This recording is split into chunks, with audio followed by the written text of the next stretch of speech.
Hi, so today I want to talk about three things. I want to talk about the far future of artificial intelligence, um, the the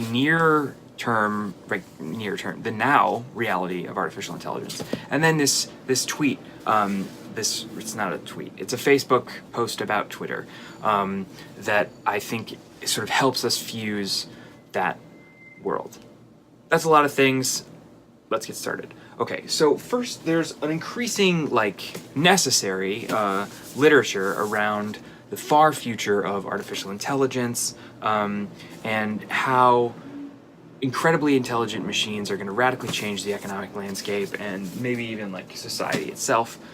That's important to speculate about and to think about and to direct to a certain degree, and accordingly, there's a lot of sort of heavyweight people behind it, right? Hawking, Musk, Tegmark from MIT.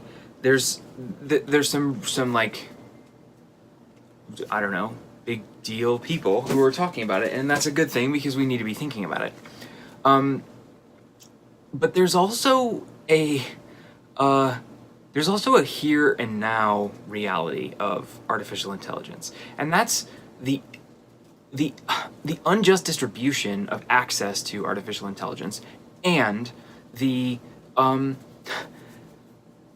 unjust use of artificial intelligence, the biased use of artificial intelligence and algorithms like Compass and all this jazz.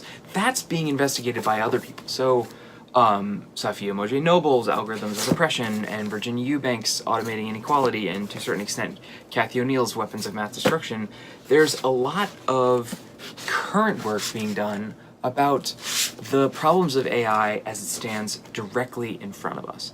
And where you may be able to summarize some of these far future approaches as we need to think deeply about how we create AI in the future.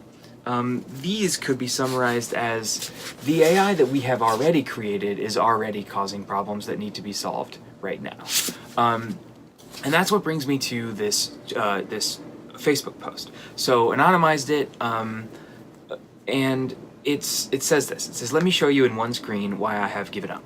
And it shows Roseanne, as you can see, trending number 1, with Hurricane Maria trending number 4. So the idea that we would rank as a culture I didn't even know who Roseanne, I still don't even really know who Roseanne is, except she got fired for saying some racist stuff. That's all I know.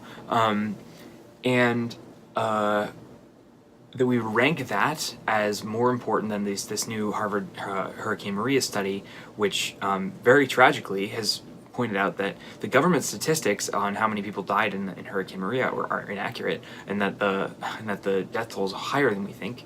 Sidebar: if you need proof that colonialism is still a force in the world, look at the United States' reaction to its own people being hurt in a hurricane.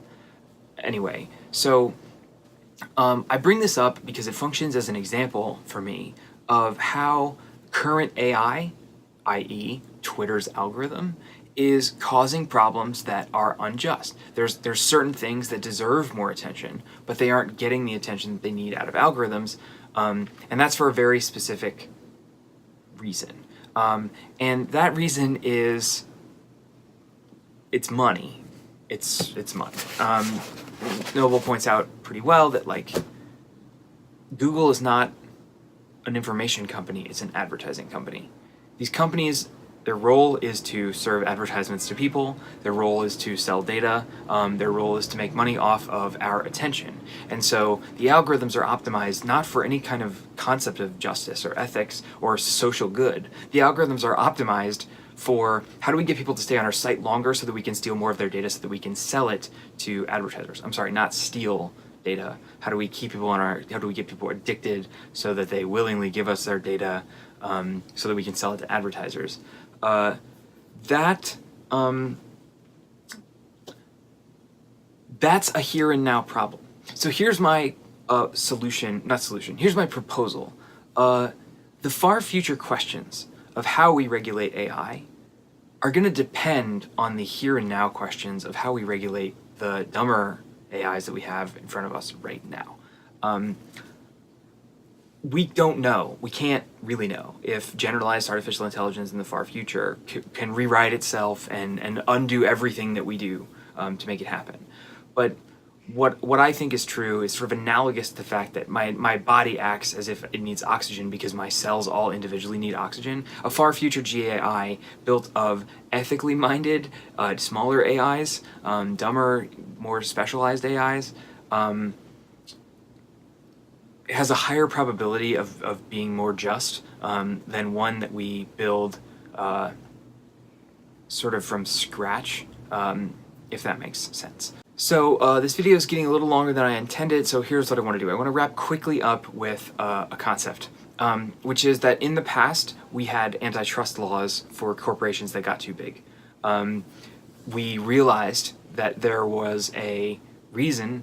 We realized that if companies got too large, they would take advantage of the population at large. That is, social goods, societal goods would decrease and individual corporate profits would go up. So antitrust laws existed, were created. I don't know when any of that happened, but it happened in the past and it has happened. We need a 21st century analog of that. And that could be one of two things. Maybe we have some kind of antitrust bust of companies like Google and Twitter, and we break their influence up and have them compete with each other so that there's a higher probability that social good is achieved. Or, and this is also a big if, maybe there's a way that we add transparency to the algorithm, or we add public voting or influence on the algorithm. If maybe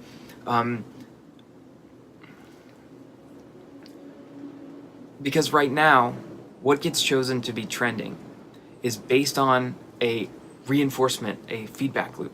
And the terms of that feedback loop are given in terms of profits, attention, and that optimizes for outrage and tension and conflict. And it doesn't optimize for any kind of concept of justice or ethics. So a possible framework that I'm playing with is a concept of an 80-20 framework. That is, 80% of the algorithm is proprietary and it has to stay behind closed doors because of capitalism, and then justifiably. But 20% of that algorithm is accountable to the public. There is a piece of that algorithm that is influenceable by us or auditable by us in some way, so that we have some sense of how those things are affecting the world. And I think analogous to, say, taxpayer money, right? There's an expectation of public accountability. We know that we can track down like where our money is going. I think similar things should be in place for how we talk about our own data. And by our own data, I don't just mean like the data that we sell to advertisers, but I mean that matters because what our data is and how it interfaces with these algorithms just radically changes our perspective of the world. I wonder, and I have another video about this, how we can't perceive AI's influence on us, right? Right now, what the world is talking about is Roseanne, Brandon Marshall, Bill Maher, and Hurricane Maria. But if the algorithm would have been different, what would those four things be? What would we be talking about? What would the conversation be? That's not just like likes and buttons on Twitter anymore. It's the allocation of public attention. And we need a framework for thinking about how to regulate the allocation of public attention. It just can't be capitalism, period. There needs to be some kind of regulation for AI. And if you don't believe that, I would really encourage you to check out any of these 3 books. And I'll probably make a couple more videos talking about some of the details of these because I know I haven't really explained much of them. All right, cool. Thanks for watching. I will talk to you guys in the next one. Oh, and I should say also, videos on the horizon. One, a couple more about this. I'm also trying to make a Memorial Day video that I've been planning for 3 years, so no pressure on myself. And then also I'm also probably going to do a point-by-point on Google I/O's recent announcements and how that's related to the video that I just made. All right, talk to you in the next one.